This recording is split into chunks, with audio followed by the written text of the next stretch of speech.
Vedare tinokuchingamidzai zvekare kune chimwe chirongwa pano paSim Facebook Secrets and Confessions. Tadzoka zvekare nemamwe mamessages. Regedzai tibva tapinda mumamessages edu atadzoka takakubatirai. Message yedu yekutanga yakamira sekudai so. Hanzi hello mukomana muri sei zvenyu? Zita rangu ndinoitwa Tendai, not my real name. Please postaiwo nyaya yangu and musazoshare macontacts angu with anyone. So amai vangu handitombozive kuti vanoda kuti ndinge ndichiita sei. Zvose zvavakandikumbira kuti ndinge ndichiita ndakavaitira. Mukomana She, even though ndainge ndimbori munhu ainamata, but ndakazosvika pakupfuma hangu ndikangosiyana nazvo zvekunamata, vachiti ndiyo yega nzira yekuti vaikwanisa kundibatsira nayo kana ndikatanga kufamba navo tichienda mudzin'anga kuti ndige ndichibetserwa pamatambudziko ose avo andinosangana nawo mukurarama. So ndakaenda navo kuNigeria mukoma, uko kwavainge vandiudza kuti vainge vakataura neimwe n'anga yeko kuNigeria ikoko, iyo yainge ichikwanisa kuti inge ichizondibetsera mukoma. Takazoti tasvika kuya kuNigeria, pose apa naamai vangu tainge tichiwirirana chaizvo, uye zvekare amai vainge vachitondivimbisa kuti matambudziko angu ose ainge achazonosarako kuNigeria ikoko. But mukomana She, takazoti tava mumatare mavo sekuru vacho ivavo vakabva vangoti kuna amai vangu, nhaiwe mukadzi, you mean kuti you are so wicked so much that you spend your son's hard earned money, fly from your country, wauya nemwana wako panapa padare rangu to lie in front of your son and in front of me, kutambisa mari yemwana wako, yet uchiziva kuti ari kukonzeresa zvese izvi ndeyani? Vakabvunza sekuru vaya vachibvunza amai vangu vakati, must I make you blind? But ivo amai vangu vakangoramba zvavo vakanyarara. Amai vakabva vati, emiwo handichatozivi kuti zvofambiswa sei. Dai ndaiziva kana kuno tingadai tisina kana kumbogara takauya kuno. Amai vangu vakaramba mukomana She, vakati ivo vainge vasingatombozivi kuti vangazvigadzirisawo sei. But n'anga iya yakabva yatanga kuvapopotera ikati, iwe unozviziva here kuti ndinokwanisa kukuita bofu? Amai ndokubva vatanga kuchema, vakachema zvisingaite. Mushure mekunge vanzi nen'anga iya, zvino zvauri kufungidzira kuti wakangwara, zvandava kuita pano ndezvekuti ndava kuchibvisa zvituko zvose izvo ndichishandisa simba rangu zvawakaisa pamwana wako. Zvituko izvozvo toda kuti zvinge zvichimbouya pamusoro peupenyu hwako, tione kuti hauzokwanisi here kuzvigadzirisa. Haudiwo here kuti mwana uyu ange achizoitawo vana vake sezvawakaita iwewe?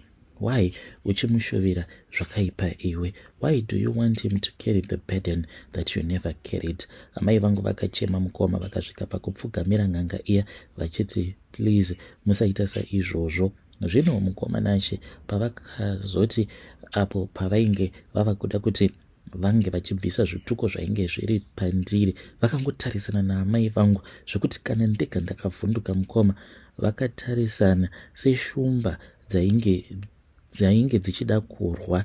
Ndokubva inini ndazonzi nasekuru vaya ndinge ndichimbobuda panze. Kunyange hangu ndainge ndisingadi kuti ndinge ndichibuda mudare ravo sekuru vaya, but nekuda kwezvandakaona zvichiitika, ndakatoona kutoti amai vangu vakashanduka kuita chikara, kuita shumba, naivowo sekuru vaya vakashanduka vakaitawo shumba. Zvikara izvi zvakati zvakatarisana kudaro zvichityisa mukomana She, ndopandakabva ndaona kuti upenyu hwangu hwairakidza kuti hwainge hwatova panjodzi, because amai vangu vainge vachidzvova, uye zvekare navo sekuru vaya vaidzvova zvekare. Ndakabva ndabuda panze mushure mekunge vanditi, muzukuru, buda panze, go and wait for me outside. Mukoma, ndakangovasiya vachingodzvoverana kudaro, ndikagara zvangu panze. Ndakati ndigere panze kudaro, ndipo pandakazonzwa sekuru vaya vava kuita sekunge vainge vochema mukoma. Vapedza kuchema, amai vanguwo vakabva vatanga kuchema. Sekuru vaya vakabva vazodongorera, vakabva vanditi ndinge ndichidzoka mudare mavo. Ndakadzokera mudare mavo. My mother seemed to be someone who is very powerful. Amai vangu vandorakidza kuti ivo ndivo queen wevaroyi vose vemuzimbabwe. By the time mukoma Nashe pandakadzokera mudare memuya, ndakabva ndatonzwa kutoti sekuru nyaya dzavainge vava kutaura dzainge dzisisina kana musoro. Vainge votondibvunza kuti haudi here mishonga yekuti ndige ndichikupa imwe yaunozopota uchishandisa kana wava kubasa. Mukoma ndakabva ndati sandizvo zvandiunza pano, inini financially I am okay, but ndakuudzai uye zvekare nekundivhenekera kwose kwamandiita maona wani kuti dambudziko rangu nderipi. You did not want to be open with me. Then I asked kuti if I was going to get any kind of help. Ndakangopiwa mukoma zvimwewo zvimishonga zvekutoti ndakatoona kutoti zvimishonga izvi zvainge zvitori kana zvimishonga zvekurapa misana, iya mishonga yavanoshandisa kugadzira maguchu. They were not going to assist me at all. We then returned back to South Africa. From there tikazodzokera zvedu kuZimbabwe. So mukoma Nashe, amai vangu ndo zvavanotongoita whenever we go, tichiti tikuda kuti tinge tichidzifambira nyaya dzacho, tichingonosvika pamba pen'anga, amai vangu vanototanga kutoramba. Rest of all, kana kuri kunzi vakatoita sekunge vanenge vajairira n'anga yacho, mukoma ndakatongodyirwa mari nevamwe sekuru vanowanikwawo pamasocial media. Ndaenda kuyakuya naamai vangu. Mushure mekunge tasvika kuyakuya, apa mufunge zvenyu mari yandakachajwa, ndakanzi kwainge kuchidiwa $21,000. Saka mari iyi yose ndainge ndisina. At the same time ndakabva ndazofanaso kubvisa $19,000. Imwe yacho ndikati ndichazokupai sekuru kana mapedza basa, but ndakatoona kutoti kwainge kuri kungotamba nenguva, because takazoti tava mumatare sekuru vaya vakoti kupusa mukoma kuti zii amai vangu vainge votoita sekunge ivo ndivo n'anga vava kutiudzira sekuru vaya zvekuita. Ndikatoona kutoti apa mari yangu yangoendera mahara. Kana vakatokujairira mukoma Nashe, vanotoita zvavanenge vachida nen'anga iyoyo, kana kutoseka, kutoramba kutoti iwe une shuwa here nezvauri kutaura izvozvo, wakambondiona ndichizviita here? Kana uine shuwa itaka zvinoita kuti ndinge ndichirohwa nezvinhu zvacho zvaunoti ndinazvo. Saka n'anga zhinji mukoma dzinobva dzatongoti zii, munhu ototanga kutokuudza zvimwe zvinyaya zvisina kana musoro. Chinondirwadza ndechekuti amai vangu kuchechi vanotoenda, ende ndinoshaya kuziva kuti kana amai vachiti ivo vanoenda kuchechi vachinamata, vanenge vachimbonamata mwari upi nekutsinye hwose uhwo hwavainahwo. So my mom ivo vakanditi last time mushure mekunge tabva mukunetsana, ndavafonera ndichiti pane imwe n'anga yandakanzwa yekuMozambique, vakabva vanditi I don't know what you are talking about my boy, because I am a Christian, I do pray, we need to pray. I could not even believe my ears, nekuda kwekuti previously my mom had confessed to me. My mom, I had told her kuti I am experiencing problems. Vakabva vanditi nyarara zvako kuchema mwanangu, nekuti amai vako ndo vari kukonzeresa maproblems ose awo auri kusangana nawo, but chingonamata. So I gave up and I returned back to South Africa. I am so heartbroken, so much that mukoma dzimwe nguva ndinotonzwa ndichitoremerwa, ndichitozvodza kuti kana kuzviuraya kunenge kuri nani. Ipapo pacho pavakanditi iwewe kuSouth Africa uri kungoenda zvako, but ndaona wazofa iwe. I just left my car and I was so heartbroken kuti amai vangu, why is it zviri nyore kwavari kuti vange vachiisa zvituko pamusoro peupenyu hwangu. So ndakatya kuti mukuzonodriver umu mukoma Nashe ndinokwanisa kuzongokaruka ndatongoita accident, ndikabva ndazosarudza kusiya motikari yangu, then ndikabva ndazouya kuno kuSouth Africa nebhazi. Then after that ndikabva ndazotumidzira umwe driver wangu kuZimbabwe to go and collect my car, because ndainge ndichitya since vainge vakanditi ndichaita accident. Mukoma vanogara vachingoisa zvituko pamusoro peupenyu hwangu. Chinondirwadza mukoma ndechekuti amai vangu, I could not even believe it when she told me to pray, because ivo vakanditi mwanangu, very sorry. Apa sisi vainge vachangobva mukushayika, vakabva vazonditi mwanangu, pane zviri kuitika. This happened when we were at my sister's funeral. My sister, she passed away. Saka amai vangu vainge vava kungoacta in a very strange way, so much that vanhu vainge varipo parufu vainge vongokwenyana because amai vangu dzimwe nguva vaingovhunduka so vakatarisa coffin rasisi. Ndikabva ndati what is going on. Saka ndakabva ndazvienda ndikabva ndazonovatora amai nekuda kwekuvanyarira nezvose zvavainge vachiita mukoma. Then ndakati ndatora amai ndava kutaura navo tiri toga.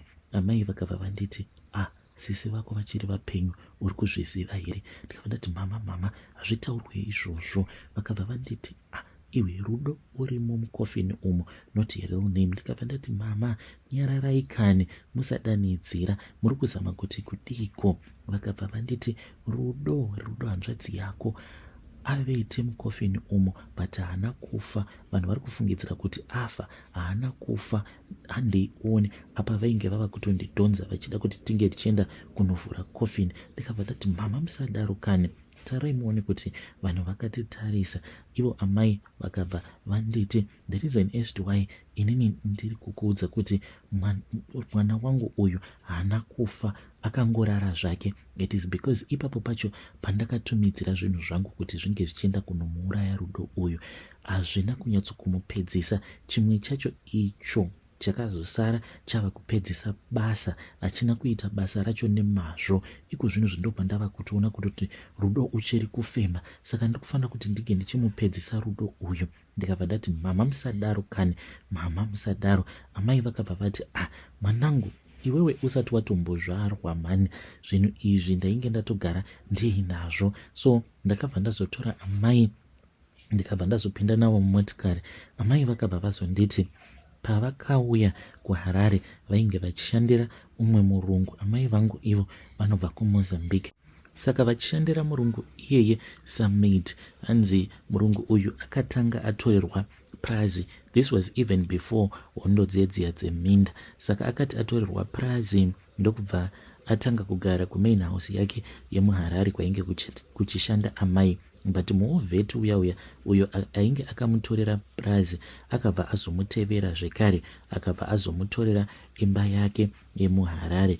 Zvino amai kuti ivo manje vange vachidzokera kuMozambique vainge vasina mari. Murume uya akabva azongoti kuna amai alright, it is okay, uchange uchizongoshanda samaid. So muovheti uyu hanzi nekufamba kwenguva nekuda kwezvimwe zvainge zvichiitika pamba, amai zvavaiti vaigara vachingoona hanzi zvitukwane izvozvo. Hanzi vakabva vachizoudza murume uyu kuti ndozvimwe zvezvinhu zvandiri kusangana nazvo. Saka murume uyu akabva achizogara pasi naamai ava kuvaudza kuti panguva iyaya yehondo paainge ari kuMozambique, nekuda kwekutya kuti ainge achazofirako kuhondo apa ainge akasiya mudzimai nemwana ainge achiri mucheche, hanzi ndokubva achizoenda kune imwe n'anga yaakasangana nayo kuMozambique. Ikoko akabva azokumbira n'anga iyaya kuti inge ichizomupa mishonga yekuti yaikwanisa kuzomuchengetedza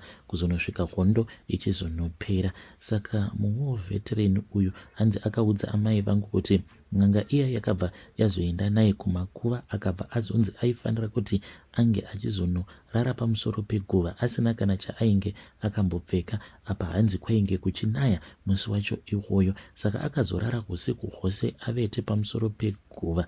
Hanzi akabva atona mweya wemunhu uyo ainge arere muguva. Mweya wacho wakabva wabuda ukabva wanopinda maari, saka mweya wemufi ndiwo uyo wainge uchimuchengetedza. Zvino kuti ange achikwanisa kuzoudzira mweya uyu zvekuita kuitira kuti mweya wacho usazorwedzana naye, hanzi ainge aine umwe mushonga uyo waainge akapiwa. Akabva hanzi mushonga uyu kunyange zvikanzi zvaita sei, mushonga uyu unofanira kuti unge uchingogara muhomwe mako uye unongoubvisa chete kana kuri kunzi unenge wava kuwacha hembe dzako, uye kana kuri kunzi nguva yekuti unenge wava kuda kuenda kudondo kunozvibatsira as in kuita tsvina, ainge aine banga iro raainge akanzi anotora. Banga iri aifanira kuti ange achizorishandisa like paya pekuti kana tsvina yava kubuda aisafanira kuti ange achimanikidzira tsvina iyoyo kusvika yabuda, but aizofanira kuti paanenge achiita tsvina iyoyo yekunokora achizvibetsera achishandisa banga iroro but asingazvicheki. Ndo mhiko idzodzo dzaainge akanzi aifanira kuti ange achitevedzera. Saka amai vangu vakandiudza zvose izvi, vakati kubva apo hondo payakazopera, murume uyu hanzi akabva achizotanga kuita zvekunamata, ndokubva azotora mishonga iya nebanga riya akazonozvisiya mugomo. Muhovhet uyu hanzi akaudza amai vangu kuti mushure mekunge adzokera kumba kwake after asiya zvinhu zviya mugomo, akabva azoenda kunoshanda. Paakazodzoka kumusha ndopaakabva azosangana nenyoka. Nyoka iyi hanzi yainge iine ndebvu, ikabva yamuti asi naisahwira, unorevesa here kuti panguva iya yawainge uchida kuti tige ndichikuchengetedza tichiri kuhondo, ndakakuchengetedza, but nhasi uno wava kunondisiya mugomo. Zvechokwadi ungangonondirasa usinawo kundiripira kwandakakutadzirei, naisahwira kwangu. Ingakwane vamwe pavainge vachifa, ini ndaimira pamberi pako ndichikuvhikira wani, kuitira kuti rufu rusazoswedera pedo newe. Shuwa ungangondizorodza here usinawo kundipa muripo wangu? Ndava kuda muripo wangu. I was resting in peace apo pawakauya ukabva wachizotora mweya wangu zvekumanikidzira, nawo wava kuenda kunondirasira mugomo. Izvozvo hazviko, ndichakutevera kweupenyu hwako hwose, uye zvekare uchandipa mukadzi. Pavana vako ndinoda vakadzi vaviri, uye zvekare unofanira kuti unge uchizopota uchizondipa ropa rehama dzako. Ndokusaka murume uyu paakazotanga kushandirwa naamai vangu ainge asisina vana, uye zvekare ainge asisina mukadzi nekuda kwenyoka yacho iyoyo. So nyoka iyi hanzi yakazotanga kuuraya hama dzake one by one, kuzonozvika ichizonouraya mukadzi wacho. Mushure mekunge asangana nayo nyoka iyi, hanzi yainge yakatozorora zvayo iri pavheranda. Saka paakaona nyoka ine ndebvu, hanzi akatanga kuridza mhere, akamhanya raini rose achiudza vanhu. Ndokuzoshaika kwaakazoita ikoko. Saka muhovhet uyu akatorera murungu waamai Purazi, then ndokubva azouya kuHarare. Amai vakazotanga kumushandira. Saka amai ivo vanoti panguva yacho iyoyo pavakatanga kudanana naye murume uyu wavainge vachishandira, she did not understand the consequences, nekuti vaitopota vachitomubatsira pane dzimwe mhiko idzo dzaaivakumbira kuti ndinokumbirawo kuti unge uchindibatsirawo nechakati nechakati, enda unonditengerawo chakati nechakati. Izvo zviri zvinhu zvainge zvichidiwa pakuzonoita mhiko dzacho idzodzo. Nekufamba kwenguva hanzi murume uyu akazoti, iwewe ndinokunzwira tsitsi, tarirawo kuti murume wako anokushungurudza sei. Amai vanoti ndopavakabva vazopiwa bhegi iri ravakapiwa, vakabva vazonzi vaifanira kuti vange vachizoriisa muwardrobe, raifanira kuti ringe richigara muwardrobe kwemazuva anokwana iwo kuita 7. Panguva yacho iyoyo hanzi baba vainge vatori nemamwe magirlfriends, uye zvekare vaipota vachigara neumwe mukadzi uyo zvekare ainge achishanda mustreet imomo mainge muchishanda amai, but hanzi vaipota vachiuya kumba here and there. Amai vangu vakazonzi vaifanira kuti vange vachivhura wardrobe iya.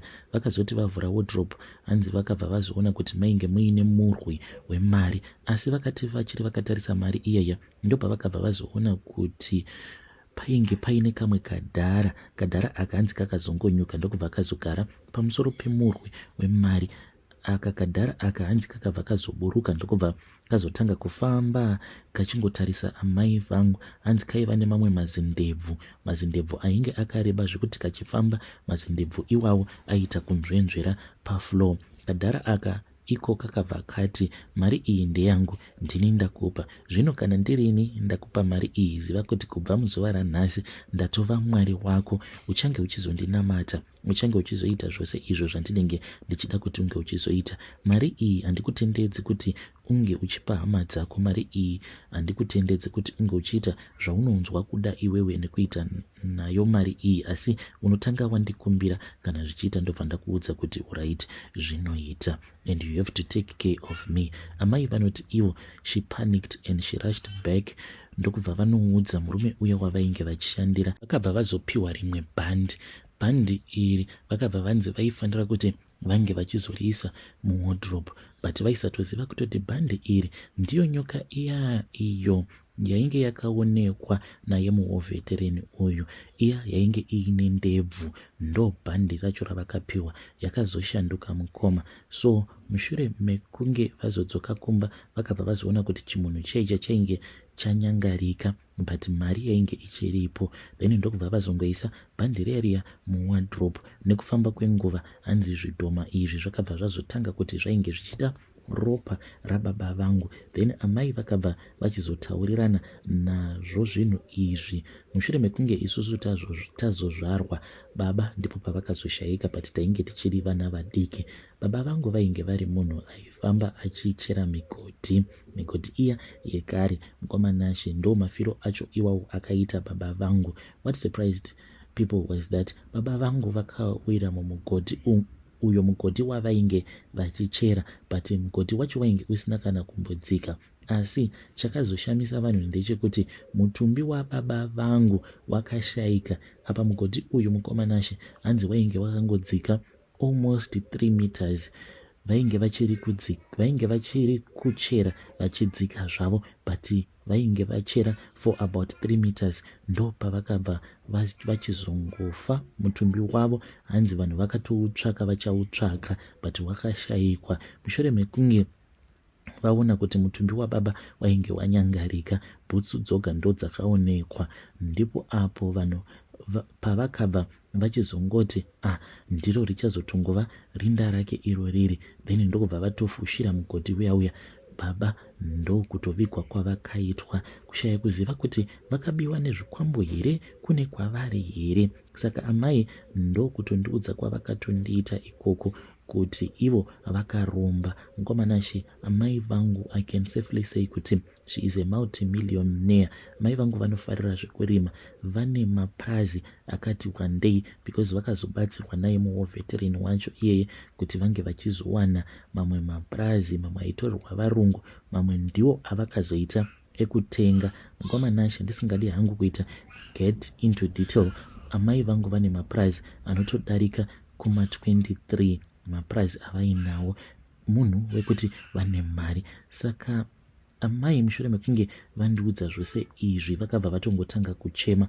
ende zvechokwadi amai vakati vachichema ndikabva ndaona kuti ichi chainge chiri chokwadi chavainge vachindiudza, because I started to notice kuti amai vangu vainge vachindishandisa apo pandainge ndichiri muform 6. Ndaiva mwana uya wekuti I was very intelligent, uye zvekare vasikana vaindida zvisingaiti, but zvaizoitika ndezvekuti ndaiti kana ndiine musikana wandinenge ndichidanana naye, amai vangu somehow vaizongokaruka vatongozviziva kuti mwana wangu uyu ane musikana waari kudanana naye.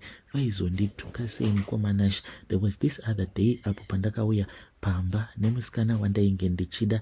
Ndaiziva kaa kuti amai she had gone out of town, because ndainge ndichingoti ndikadanana nemunhu ndobva ndarambwa. Ndakabva ndazviudza kuti uyu ndava kutonorara naye, kana akaita nhumbu ndinobva ndatomuita mukadzi wangu. But what happened on that day handitombonzwisisi. I knew kuti amai vainge vasipo, she had gone out of town, but ndakangoti ndichingobva kunogamuchira bhebhi rangu, then ndichingonopinda muyadi wanikwe amai vangu vainge vatori busy vachitotsvaira.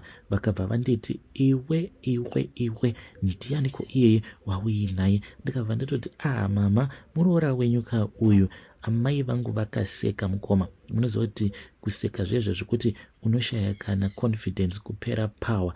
Vakabva vasiya mutsvairo uyo wavainge vakabata vakaita vekurasira kure, vakaridza zitsamwa, vakabva vatanga kufamba mukomanashe vachinyatsokusunga zambia ravo. Ndokubva vanangana negirlfriend yangu, vakabva vanditi iwewe you little dirty prostitute, I want you to leave my house immediately, otherwise you are going to know me. Musikana uya mukomanashi akabatwa nekutya zvekuti akatanga kudedera, akatarisa amai vangu. Iye anoti paainge achitaura naamai vangu hanzi akangoona chiso chaamai vangu kuti chakashanduka chikabva chaita chiso chemunhurume. Munhu uyu ainge aine mazendebvu.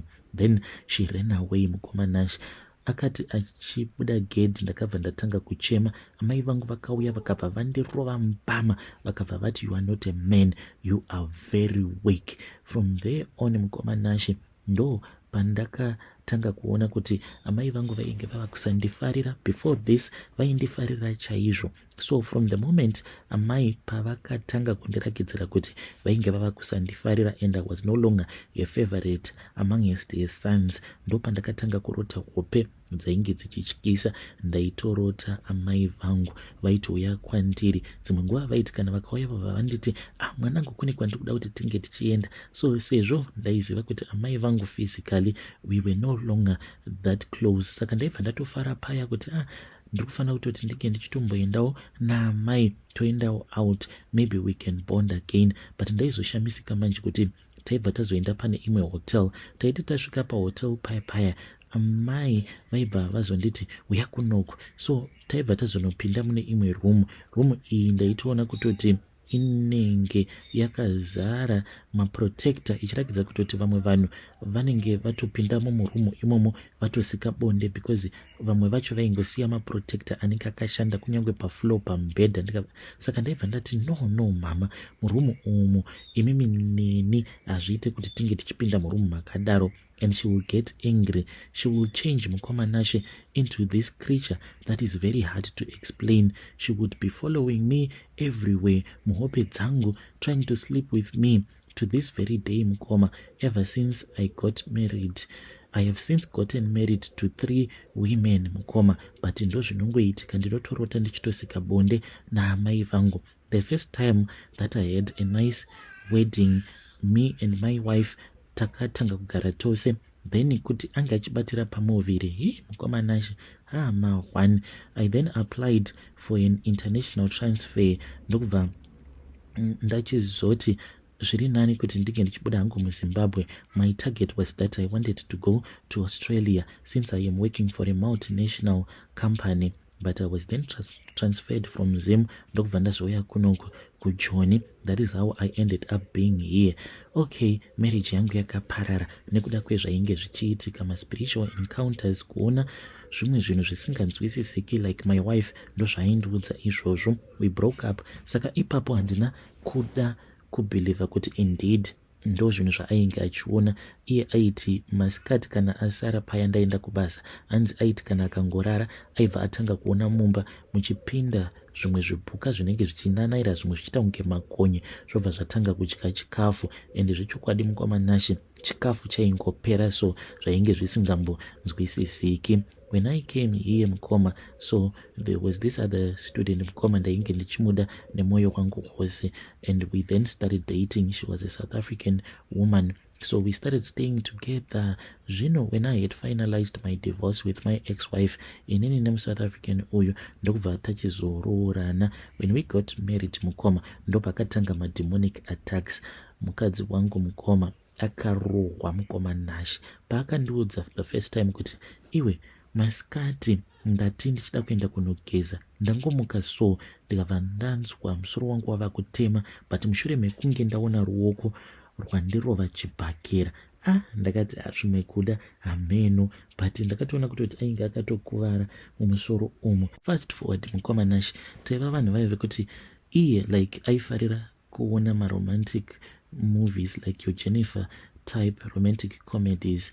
Those comedies ndo dzaaifarira kuona. Saka we would sit in the living room. There was this other night we were in the living room. She was sleeping on the other couch. I was sleeping on the other couch tichiona movie Mukoma. Ndakabva ndazobatwa nehope iyewo akabva atanga kutsumwaira. I woke up to her screaming. Mukoma akaridzwa zenya, akarohwa mupama Mukomanashi zvekuti kana ndega ndakamuka ndikati kochi. She then told me kuti paakatanga kutsumwaira akarota amai vangu, but amai vangu vainge vaine ndebvu.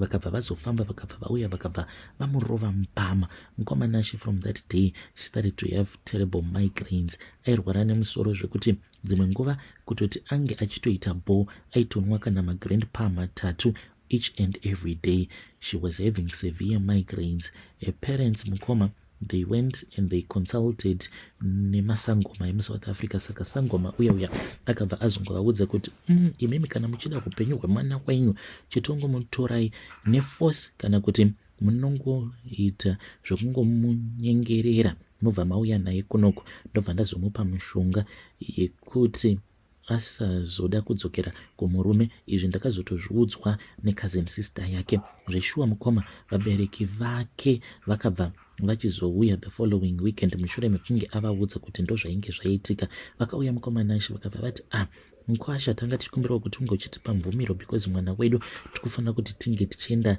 naye. Iye she came from KZN.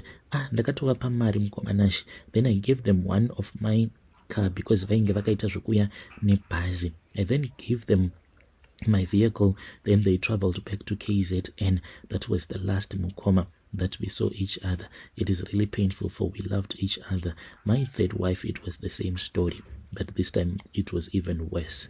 My second wife, it was a little bit better, but my third wife, what started happening is that then there was some kind of an infection. Each and every time patairara tose taitoita an STI infection. Taiti kana tikaenda kuzvipatara mukoma kuti unotestiwa kudai tose taitobuda tiri negative, HIV negative, ma STI ose tobva tanzi tinenge tiri negative.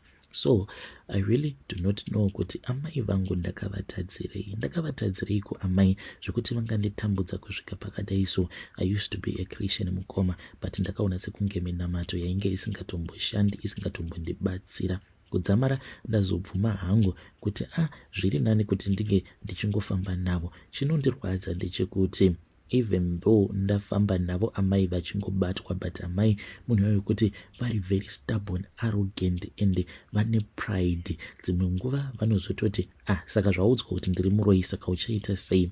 I have since asked her to release me. Vakabva vanditi if she can just release me, she knows kuti I am going to be okay. Ndikabva ndati I am going to be okay, release me please mama, ndikwanisewo kurarama, ndikwanisewo kuita vana. As I am speaking with you right now, sikarudzi yangu yainge imbori a normal size mukomanashi, but kutaura kudai so ndingangoti ndava nedora.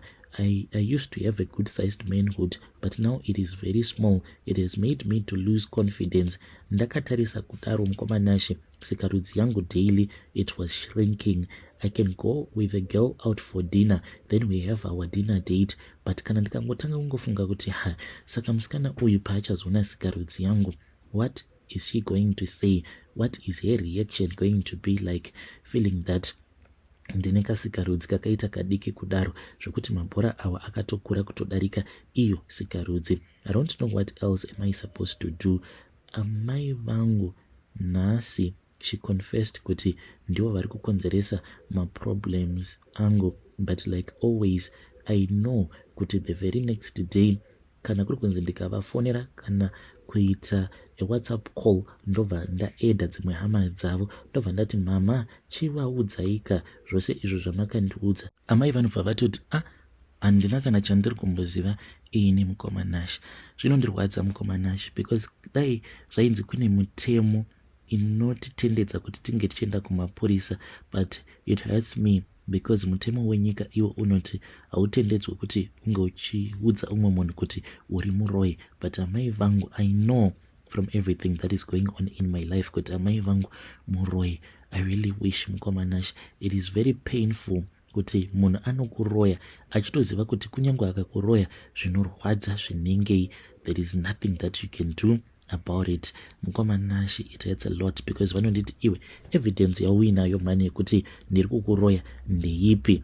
Kuchikoro wakaenda madegree unawo, wakaroora nekuchata nevakadzi vainge vakanaka, but ukabva wazoramba. You are financially stable, but kana ndikati nhai mama financial stable ndisina mwana, ndakasvika pakuvatumidzira picture yesikarudzi yangu ndikabva ndati muri kufara here, zvinokufadzai here izvi amai mukoma Nhashe? Kana dziri sehama dzaamai vangu idzowo dzinototya because dzinotoziva kutoti amai vangu vane simba, amai vangu muroi uya ane simba rekuti kunyange n'anga dzimwe dzinotozviidza kuti idzo ndidzo dzinoziva. Kana amai vakangodzipindira mumatare adzo n'anga idzi dzinonyarara kuti zii. Hei vedare ndo meseji iyo yandakatumidzirwa ichibva kuna mukoma vedu. Ngatizamei kuti tinge tichitaura navo mukoma vedu ava mucomment section, zvinopisa tsitsikane. Just imagine kusvika pakutumidzira amai vako picture yesikarudzi yako. Zvakangoma hazvo vedu we. Guys, please make sure kuti munojoina membership area. Mukajoina kumembership area muchange muchizowanawo maconfessions mamwe acho aya anenge ariwo too sensitive tinenge tichimaisa futi kumembership ikoko, because kune vamwe vanhu vanototi inini confession yangu iri too sensitive, handidi kuti ngoenda papublic. Saka ikoko kumembership zone mukajoina tichange tichizoisa maconfessions ikoko mamwe aya. Saka ngatisanganei zvekare mune zvimwe zvirongwa zvinotevera.